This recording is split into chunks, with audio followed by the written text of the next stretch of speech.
good evening, everybody. Scott Roger Chafian here with Kevin Hozer Miller for another author debrief.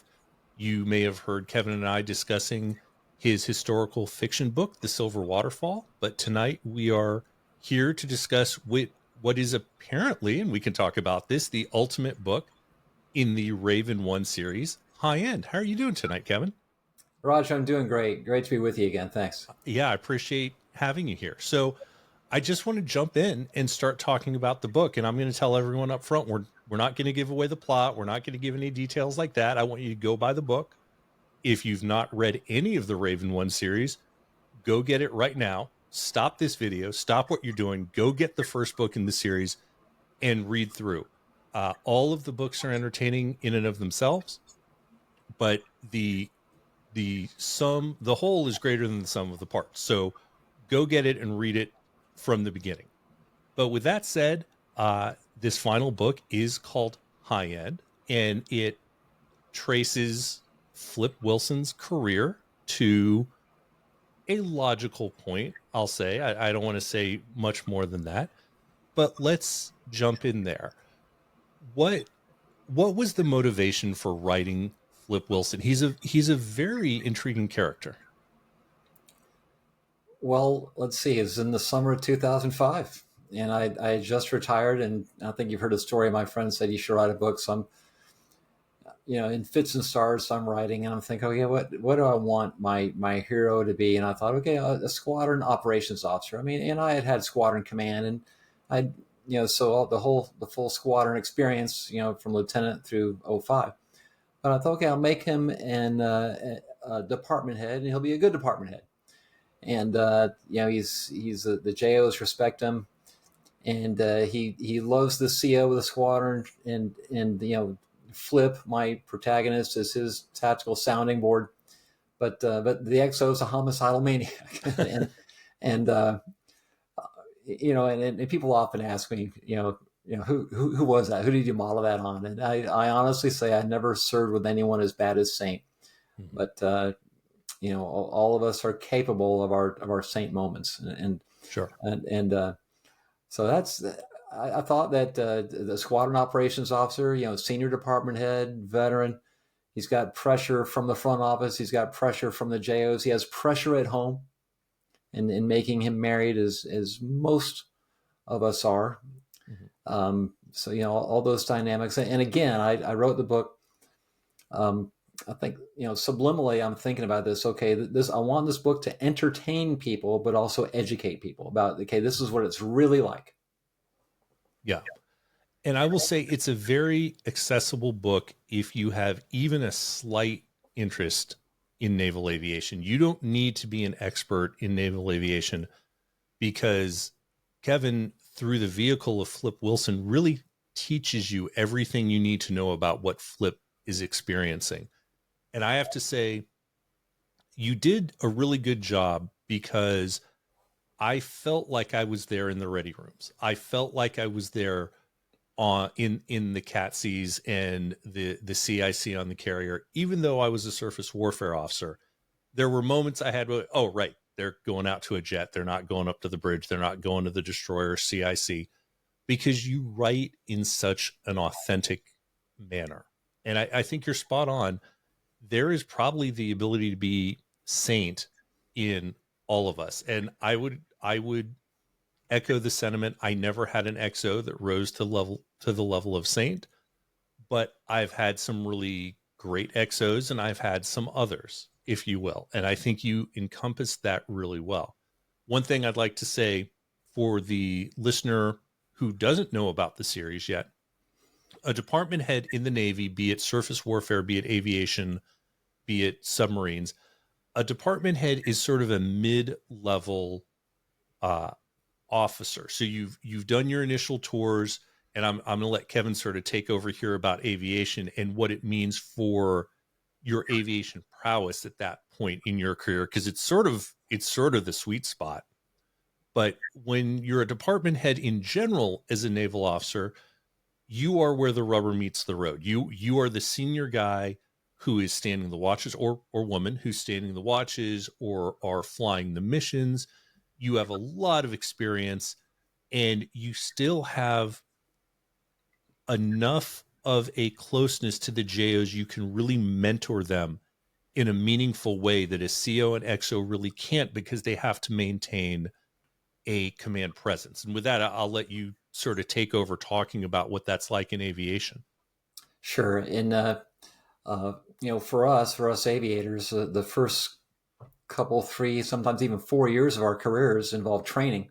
And so when you're a department head, you've done your junior officer tour, and then you get a short tour as an instructor, typically.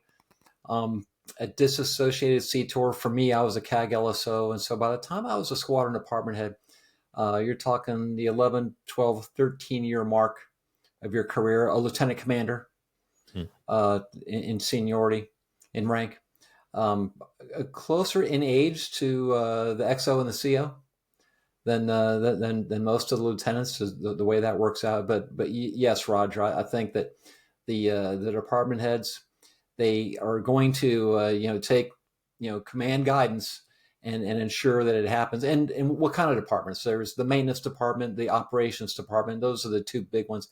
Admin is a big department, but not as big. And then safety department, it might be 2 people or even 1, the safety officer. So that's how that works. You've got to, all of us are training each other all the time, but the focus on training the JOs to be good officers, good aviators, absolutely. So we set an example there, and then we department heads are being trained on how to take the reins in years, 2 to 3 years forward as an XO and CO. It's being in squadrons, fun thing. By the time you get to command a squadron, and again, you've been XO of that squadron, and then you fleet up, as we say, to the CO. And this is more and more common in surface warfare. Mm-hmm. So you know the command that you are now starting to command. But I was completely comfortable by the time I got to my XO CO tour about how squadrons worked and what was expected of me and everyone else in the squadron. Yeah. I think that as a department head, regardless of your designator or, your career specialty, aviation, submarine, surface warfare, that department head where you start flip those are the people who are the officers. I mean, we all, chiefs run the Navy, right? And I think we all acknowledge that officers tell the Navy where to go and chiefs make it happen. But within the officer strata, if you will, department heads are the daily rubber meets the road people. The CO and the XO are keeping sort of the big picture. So I liked starting there. And then by the time we get to high end, we've seen Flip progress through that hierarchy that you just described. And he's also brought along several characters, and I mean that in the literary sense, not in some of them are characters in the sort of what their personality is sense.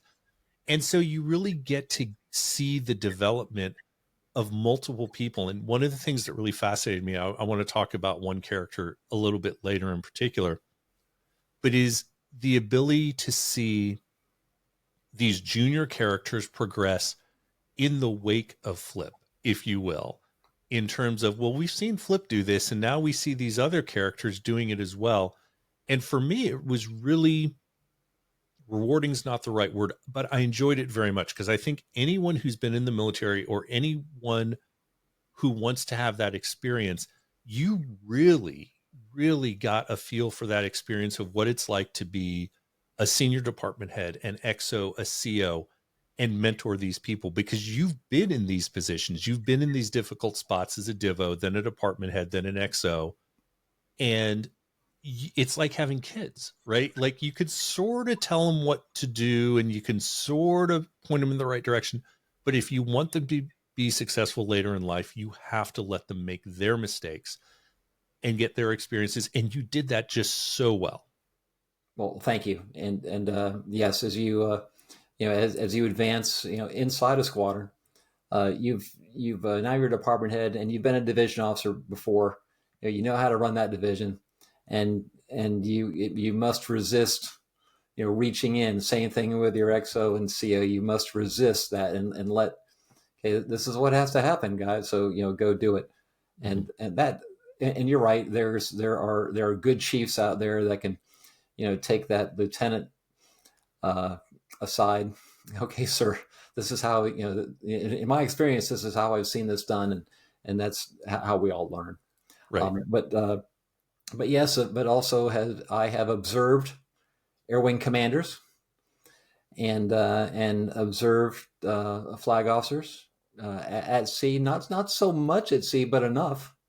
And then certainly my last couple tours in the Pentagon, surrounded by flag officers, and we're all just people, and we're in Mm-hmm. these roles, and there is a chain of command, and there are leadership happens all over the place, and there are human goods and others Mm-hmm. as people go about their jobs, and so I capture that. I like capturing that in my books. I like writing about that, Yeah. the human experience with goods and others.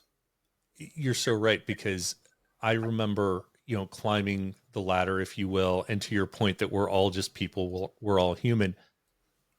You're an ensign, and I guess maybe now with aviation, you're probably a JG, maybe even a lieutenant by the time you get to your first operational squadron. But you're looking at the skipper, and you're just thinking he's got all the answers. And you realize when you get up there, they're like, I've never been a CO before. I have some great examples to follow. I have some good examples of what not to do, but I'm still figuring out as well. And I think, to the point of things you wrote in the book, I'll give an experience that actually my wife related to me, and I'll leave names out. There's nothing bad about it. It was a very real experience. She was at a officer spouses meeting at an admiral's house, a very well-known admiral, especially in surface warfare. And the wife is leading the meeting, and in comes the admiral, and the wife is sort of like, why are you bringing the dog right through the middle of my spouse's meeting? And his paws are muddy, and the admiral's just sort of like, I'm sorry, dear. The same thing all of us have had. An admiral I respect very much, who's very well known, but it's just so humanizing. Like, Yeah, we all go home at the end of the night and are like, oh yeah, it's time to pay bills, and oh, I guess the trash needs to go out, and so on and so forth. And I thought you grabbed that too, and you grabbed the family along for the journey of Flip's wife, Mary, who I you had a supportive family. I had a very supportive family for my Navy career. That still doesn't mean it's easy for them. I actually think it's harder for them. And you captured that as well. And I felt that you captured the way a Navy spouse, and our experiencers, both their wives, but their husbands now as well, they can be supportive but still have angst about it. And you got that. You really got that. sure. We've heard Navy wife, toughest job in the Navy. Um, and I dedicated Raven One to my wife, who had that tough job. I was a Navy junior, and then I was a father throughout my career, my flying career, when I was deploying, extended deployments, and so understand that, and it's hard. It's just hard, and Yeah.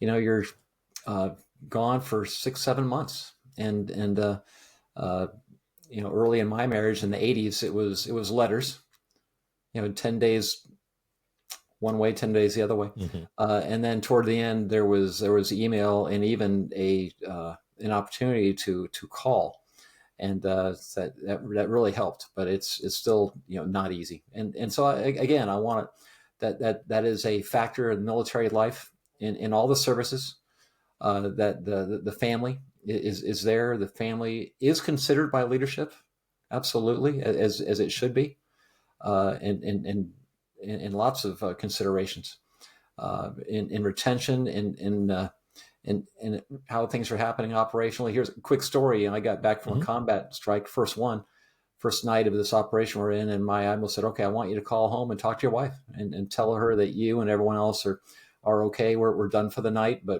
And so what? And she really appreciated that. Yeah. And I gave credit to my Admiral Dawson, who great leadership on his part. Yeah.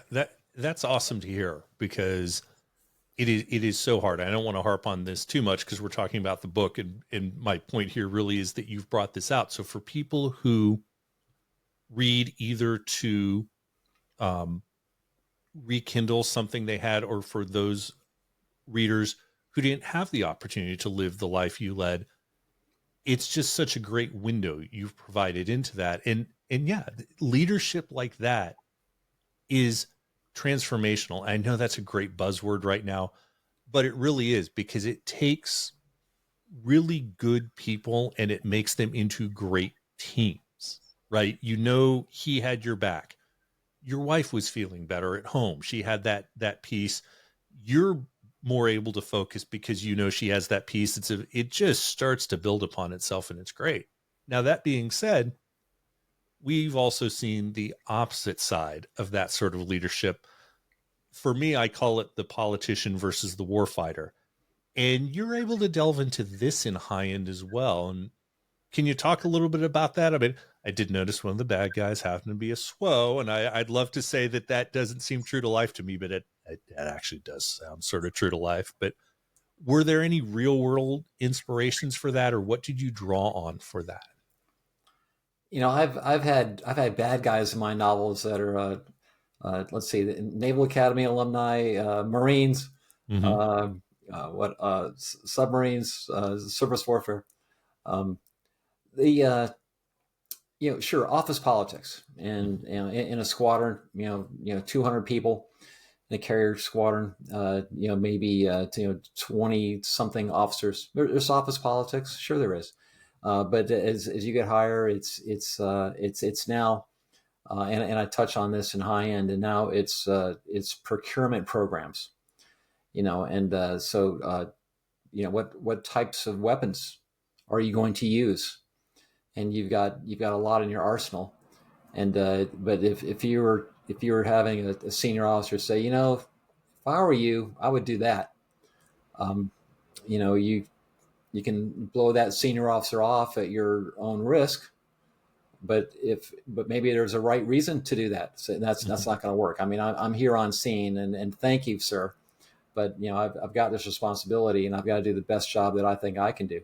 And in any organization, if you do that, you're you know what you're doing. There's going Mm-hmm. to be there might be an accounting or discussion. Hey, didn't I tell you? So sure, that stuff happens, but in naval warfare, still, even today, with all the connectivity, still, you go over the horizon, and okay, here's the commander's intent, and this is kind of how I think you're going to handle these things.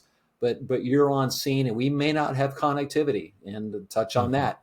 In actually my last two novels, I've touched Mm-hmm. on that. How to we're going to have to do this, and we're going to have to give our people some guidance, and then maybe not talk to them for quite some time, and they'll come back to us, say, okay, this happened, and this is what I did. And you might go, oh, I didn't want you to do that, but what's done is done, and now you got to, okay, we have to start from there, and I'm going to change my guidance now that I know that this occurrence has happened. So it's tough, Yeah. and this is what our guys are facing today. Yeah. And I think you captured that really well. Also, I keep saying that, but you've just done such a good job with this. I feel it's redundant, but it's also correct. And I think people really need to understand and internalize what you just said, because I know and we may talk about a recent real world incident here in a moment because it relates. But I have people ask me, well, how come this didn't happen? Or how come that didn't happen? Isn't everyone talking to each other? How could that possibly? Well, no, Hollywood is not your friend in understanding this sort of stuff. We all don't have magical connectivity to one another. And what you just said is absolutely true, that, um, you know, commander's intent is critical in making sure the commander over the horizon knows what higher headquarters wants. And that's the real trick, because some higher headquarters are willing to give you that latitude, and others are just very, very controlling. And it is a very difficult challenge, because the best of us sit there and think about our careers, right? Like no one I ever knew could say they didn't at least think about their career when they were making a decision that might be controversial and put you in a very tough spot sometimes. Sure, and I had to do that. I a couple, three times. I'm sure I can't remember all of them. I remember one in specific, and you just have to make what you think is the best call. If you can back up, this is why I took this action, Mm-hmm. and this is again. I guess you'll be let the chips fall where they may. If you can sleep soundly, then that's okay. That's really, I think that's what it comes down to is you need to be able to live with your own moral code. And I think Flip Wilson does. And you make Flip Wilson into a person who has a very clear moral code. And he's challenged at times, but he follows it and he comes to solutions he can live with. And he's torn, and he's torn Oh a yeah. lot. And okay, what do I do? I've never faced this before. No one's faced this before, but here I am, and I've got an enemy over the horizon, and I've got this guy in my ear, Mm-hmm. telling me to do something, and or maybe even facing me and telling me, and I'm just I've got to make judgment, and so he does, and Mm-hmm. it's great to be able to write that in a fictional format, and I think that people that are in the fleet today, I've gotten some feedback that senior leaders have read my stuff, and it gives them some food for thought. Okay, wow, if that happened to me, Mm-hmm. how would I handle that? And Yeah. so that's also the value of fiction. Right. Um, Go Because ahead. there's a fairly significant plot point at the end of High End that I won't detail because once again, go get the book and read it. Highly recommend it. And one of the main characters that Flip has mentored throughout his time and her career, Olive Teal, is it put into a situation. She puts herself, volunteers for a situation as a leader does, and it really challenges Flip because you can feel his gut feeling of just I know you're making the right decision, Olive, and the decision I would probably make if I were you, but I don't want to let you make this decision. And that is one of the gut wrenching things about leadership. Um, I'm probably going to horribly misquote here. Uh, you know, the toughest thing about being a general, I believe this is a Civil War quote, is that you must be willing to destroy the thing that you love the most to be an effective leader. And man, that was just I felt that when I was Yeah. reading that passage and what comes next. And so kudos to you for that. And that character, as I said, is Olive Teal. And I will say of the, other than Flip Wilson, who's the protagonist, and I think we all identify with the protagonist of books we enjoy. She's the character I had the most connection with. And I envisioned a person from my career the way you wrote Olive. So was that influenced, and you don't have to give a name, but was that influenced by somebody or a number of somebody's? I think a number of somebodies Mm-hmm. that uh, women Mm-hmm. in the fleet are for the most part pretty serious women, Mm-hmm. and not party girls. Although sometimes you'll see them, and Mm-hmm. but pretty serious, humble, Mm-hmm. and they're motivated for little boys grow up like I did. I want to fly airplanes off ships. Women, I don't think so. Mm-hmm. Although there might be exceptions, but they just find themselves in this male dominated world, and it still is. Mm-hmm. And you're I think I imagine it's hard to navigate.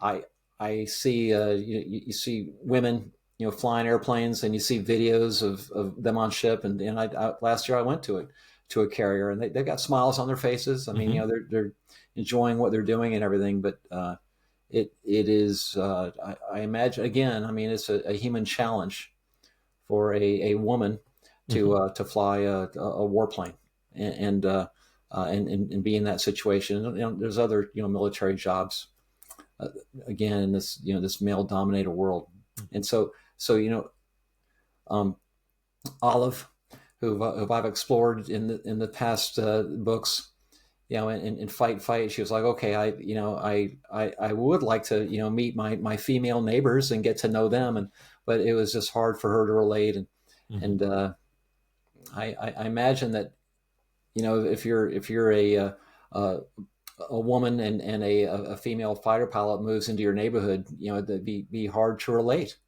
Yeah. And so, but so they've got it tough in that sense. I don't know if I'm getting it right. I think I am, but I don't who are you and you or I to say if you got it right, but it seems right. I don't hear from women in uniform, and I don't, Mhm. and maybe stereotypical that they the female aviators out there don't read military action adventure. They're reading something written by Nora Roberts or something like that. I mean, that's that's because they're women, Mhm. and but um, anyway, Right. I'm open to debrief anytime. Yeah. So any of you women, female fighter pilots out there who want to give Kevin some feedback, he's open to it. I will say you're right. We're different. We're built different, not better or worse, just different. Um, the quick little sea story when I went to my department head tour, I was in a position where you do 18 months and then you fleet up to the senior, you know, version of yourself as a department head. And I went to work for a woman who was that senior department head. It was my first mixed gender ship. And of course, I had female divos and male divos working for me. And I had one male divo who would come in. And if I had to counsel him, he'd get really red in the face and really angry. And I knew how to shut that down, right? There's a very masculine male way to shut that down. And I would shut that down. And then I had a female diva that'd come in and I'd give her the same corrections and she'd start crying. And as a man raised in a male dominated society of the military, I was at a loss. So I went to my department head, the senior department head. I'm like, I don't know what to do. And I remember she looked at me. She goes, we're just different. She goes, listen, when no names mentioned, male divo starts acting that way, he's upset, and you know how to deal with that. When female divo starts doing that, division officer starts crying, she's upset in the same way the male guy is. We just physiologically express it differently. She's a professional. Treat her exactly like you treat him. And it all turned out. I very skeptically went, okay, this doesn't exactly feel right. Happened the next time. The tears came, and I basically told her the same thing I'd tell the male, which is pull yourself together. You're a naval officer. You're getting feedback. We're all here to improve. Bam. It was just like magic. And it was that insight. So we're different, but that's not bad. Yes, um, I got. It was at the end of my flying career that I experienced an integrated sex squadron, so all new to me. Mm-hmm. But I think it's been now over 30 years, and Mm-hmm. but is the code broken? Yes, I think. And two of my sons went into naval aviation, and the female aviators. Okay, you're just dudes with hair is maybe you've heard that term. Mm-hmm. Uh, However, it's still men and women. Yeah. And I don't know of anyone of the people I knew who were JTACs or did work on the ground who cared what the tone of the voice was uh, Right. in the cockpit. They wanted rounds on target when they had tick troops in contact, and that's all that mattered, and that's what they Yes. got. Yes. So moving a little bit from the personal to the technological, the title of this book is High End, and you've moved through a world milieu, if you will, for Flip that sort of mirrored where we've gone as a country from low intensity combat. No, combat's low intensity if you're the one in the combat, of course, but low intensity combat to peer level conflict. And I thought you brought out some really important points. I'd like to give you the opportunity to mention what you think are some of the important technological issues.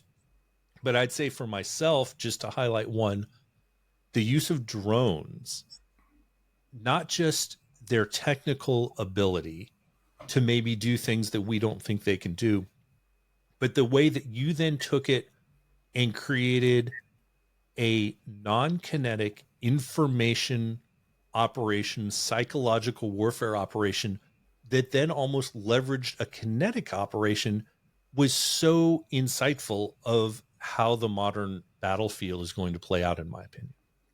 We are seeing this today over Ukraine, aren't we? Mm-hmm. And at the bottom of the Red Sea with the Houthis, and sending all kinds of things downrange. The we see football game halftime shows of drones making designs in the sky, and China is doing this. Yeah, China is doing this, and so you say, well, that is amazing. That looks like a dragon, and it's moving. That is, yeah, that's quite a capability. Yeah. And what if could that be turned into something that is kinetic? Absolutely. So excuse me, the another thing that I touched on in high end and also in fight is satellites are going to be unreliable or gone, Mm-hmm. and we're going to be we got to navigate, and we're going to do that through celestial navigation and DR, and we've got to communicate. And so how are we going to do that? And in my books I got some some gizmos that I've made up. They I don't know if we have that or not. I don't think so, but I made them up. Mm-hmm. Just ways to get bits and pieces of all the data. Think of in normal operations, all the data coming through the pipe that we need, and now that pipe is going to be a little soda straw or nothing Mm-hmm.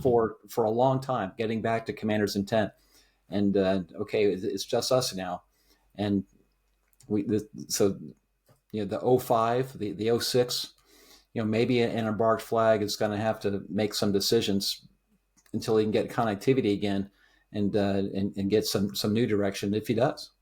Mm-hmm.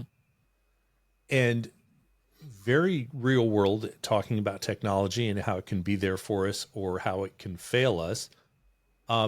You had some great vision, just by understanding the things that do and don't work in the Navy and how they do and don't work. There is a plot point at near the end of High End that pivots around IFF, identification friend or foe.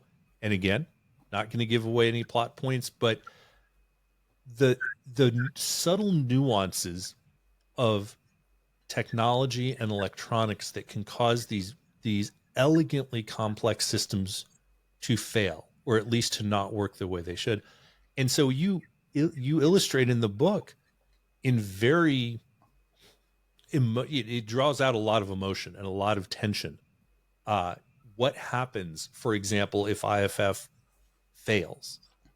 And lo and behold, here we are. And you and I talked before the call. We're not going to conjecture, but we are mentioning now the incident between the Red Rippers and the USS Gettysburg in the Red Sea. And if you want my opinion on that, you can put something in the show notes, or in the comments rather.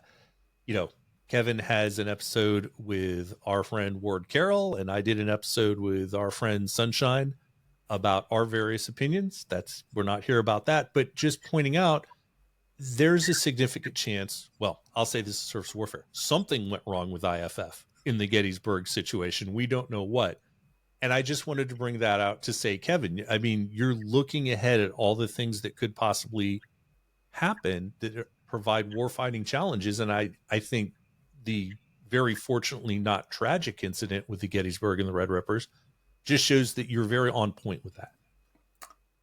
For the want of a nail, Right. the battle is lost, and we know you're at sea and you're in these operations, and you're involved in a strike. I mean, the strike planning checklist is like 10 pages, and each bullet has 10 things you got to deal with. there's just an incredible amount of detail, even in Mhm. routine operations, Right. and in a wartime, it's just magnified. And so yes, in my novel, a little human thing, and oh wow, this little human thing is happening to us, and we got to fix it, and time is of the essence, and so. Um, yeah, but regarding what happened in the Red Sea again, we don't know, but just and this never happens. It never happens. It's unheard of. Mhm. And there's return to force procedures, and we brief it in detail, and inattention to detail can kill you in the military, as Mhm. we know, and we will find out eventually what happened. They're still operating today, Mhm. but yeah, those little things can happen. Blue on blue, fratricide, that can happen. Commanders think Mhm. about that a lot, Oh yeah. and about how we can avoid that. And and so, but despite all that, I mean, the incident in the Potomac River. I mean, with all the safeguards, and there are many Mhm. safeguards, and there's professionals everywhere. Everyone involved is a Mhm. professional and doing their job, and it still happened. And but yes, in both instances, in all instances, we'll the root cause will be found, the word gets put out, and we won't let that happen again.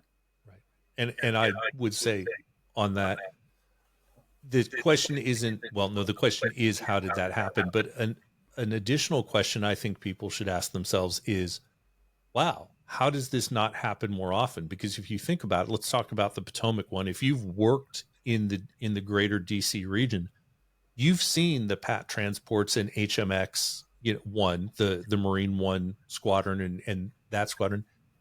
There are dozens of flights low over the rivers every single day and night.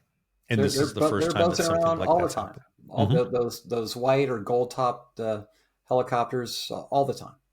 Right. And in the same vein, we just finished fighting, a war, granted, not a war where our ships were taking incoming fire, but we just finished 20 years of sending armed flights over the beach with cruisers and destroyers, deconflicting everything coming back. And the only time other than the Red Rippers Gettysburg incident was early in the war. I heard a rumor, I don't even know if it's true, that there was a near engagement of an aircraft returning to force in the opening days of Afghanistan. And it was deconflicted. So if the standard is zero, the standard is always zero for blue on blue, and that's non-negotiable. There's no acceptable level of blue on blue. But when you measure yourself against a standard, I think it was oh, my memory's failing me, the Green Bay Packers coach Vince Lombardi, who said we're going to relentlessly chase perfection knowing we won't achieve it, but in pursuing it we will achieve excellence. Yes, Same thing here. um, the Navy, the military pursues perfection in order to try and get excellence. And I think that's a good place to pivot there back and say, well done, Kevin, on the series. No book series is perfect, but I think in pursuing perfection, you reached excellence with this book series. And so I want to ask, so what's next? Have we seen the last of Flip Wilson? What more is coming in that world or in the world of Kevin Miller as an author? Roger, I thought that high end would be it. I mean, Flip as a flag officer. Other authors have gone on to promote their guys all the way to president, and I don't know, pope, whatever. They and so I thought this is probably gonna be it. So I think, and I've made that known also. Mhm. But I tell you what, I got an idea, and so maybe Flip will go to sea again. I mean, he's going to go to sea, Mhm. uh, and I don't want to get too far ahead of where he is when high end finishes, but Right. uh, I might build on that again. Mhm. And another thing, Roger, that I want to talk about with you and your audience as far as the writing is concerned is that in all the books there is a antagonist, and and that antagonist is human. Mm-hmm. And the world looks differently to them than it does to you and I. Mm-hmm. And there's Hariri, Daniel, Bai, and in high end the antagonist is Petrov, Mm-hmm. and they're all flawed men, and some have families I guess they have families or love interests. They have everything to live for on the other side of the world and in a different society than ours, but we find ourselves in conflict. So that's just to humanize the enemy. I think that when we're gonna go against the enemy, and we're gonna do what we need to do as a military fighting force. The human beings in our cockpits are gonna be quite lethal, Mm-hmm. but they are fighting the human beings who are also trying as hard as they can to kill them, and this is part of the human condition, and it's not good, but it just is. And so I touch on that, and also in the Silver Waterfall Mm-hmm. to talk about the known humanity on the bridge of Akagi and on the bridge of Hornet, and things aren't going well, and Right. how do those flawed men deal with it at the time. So that is also another area that fascinates me. I'm glad you brought that up, and I'm glad you brought up the dichotomy of the fiction of the Raven One world and the reality, even though it's fictionalized, but you bring it to life through the Silver Waterfall, because Japan is now one of our strongest allies and partners. And if you study the war and the aftermath of the war, there was so much bad blood. There was so much animosity. And men who fought in that war, many of them for the rest of their lives could not forgive the Japanese. I can't speak to the Japanese feelings towards us obviously, but as a society, we had to make room and keep room in our hearts and humanity to make that peace. And I think that you bring up a really great point, because we live in a time now where enemies are demonized. And I'm not, don't want to get political, and I'm not talking about any one person's world figure in particular and standing for them or against them. But as a society, we need to hold that level of humanity in ourselves to find that peace in the end. And maybe it won't be guys of your generation or my generation who can find a way to make peace with guys who fought for Al Qaeda, for example. Mm-hmm. But our society needs to have that, because otherwise it's going to be your children, my children, our grandchildren are going to fight the same battles all over again. So I'm really glad you brought that up. Yeah, history is a guide, and Yeah. and So I will give you an opportunity for some closing thoughts here in a moment, but I wanted to bring up something that is tangential to the Raven One series. And that is that you have done a Raven One campaign or series of campaigns for the DCS flight simulator program. I am learning to dabble in DCS as a non-pilot. It is extraordinary. It is challenging. This isn't an ad for DCS, but I wanted to share with you something that I just had a conversation with a friend last night, and this is topical to talking about the books, because when you go into the Raven One scenario, and I've looked at it, I'm not good enough to fly the scenario yet, but my friend who was a Marine Corps, retired Marine Corps Colonel Hornet pilot, is just getting in DCS, and he flew the first mission of the Raven One campaign and said, "Oh my gosh, this is everything I loved and hated about flying." He said, I launched and it was dark and we're in the goo and I can barely see my lead. And then there he is and we break out, and okay, this should be super simple because, oh, but wait a minute, now this happened. And then, oh no, well now I got a pitching deck and it's night and there's a divert. And he said, it was just like being back there. So not just from the aviation perspective, but if you are like me, dear listener, and when you get done with a book series you like, you miss the characters, right? You sort of have established a relationship with a character. It's why I at least go back and will reread books because I miss the characters. Here's an opportunity for you to go out if you're so inclined to this sort of entertainment.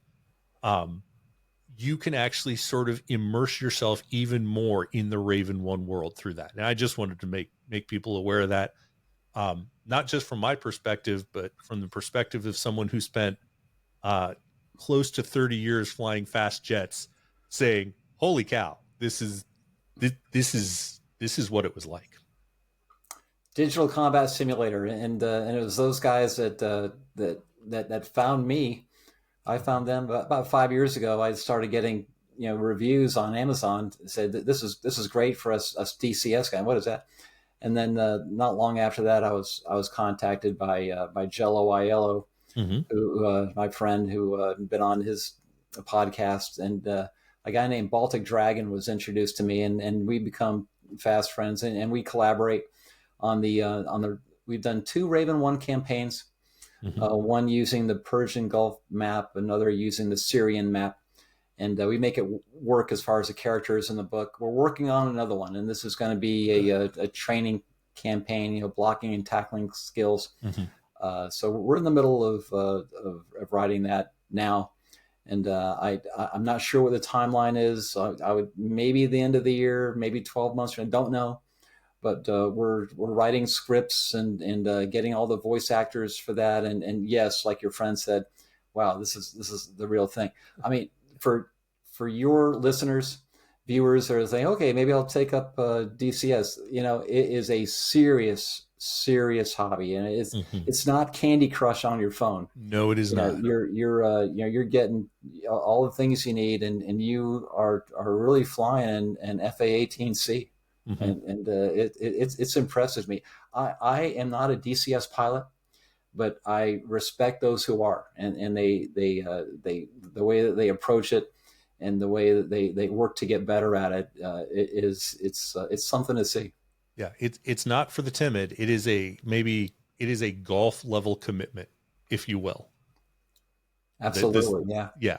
So with that, just a little recommendation for that. But Kevin, thank you for your time. Thank you for your efforts in writing these books, and I'll leave you with the option for the last word. Okay, well, Roger, thanks so much. It's great to be with you as always, and talk about this stuff. Terrific questions, and we can go down these real world rabbit holes. But thanks to your listeners, and viewers and readers. A review of for any author, any book you like. A review is really helpful, and passing the word. If you have feedback, if there are others, you can review that, or you can contact me. I've got an email, and I hear from people, and I appreciate it. So sure, I'm gonna germinate that idea that I have in my mind. Maybe another opportunity for a flip to go to sea, and I'll figure out how to get Olive and Weed in there as well. But poor Olive, every time she goes to sea, it's a major combat because Flip's with her. Yeah, But right. we'll anyway. It is gratifying, and again, Roger, thank you. I enjoy our interaction and the interactions I have with my readers. Thank you. All right. Well, thank you for the time, and everyone, thank you for listening and watching. And go pick up your copy of High End.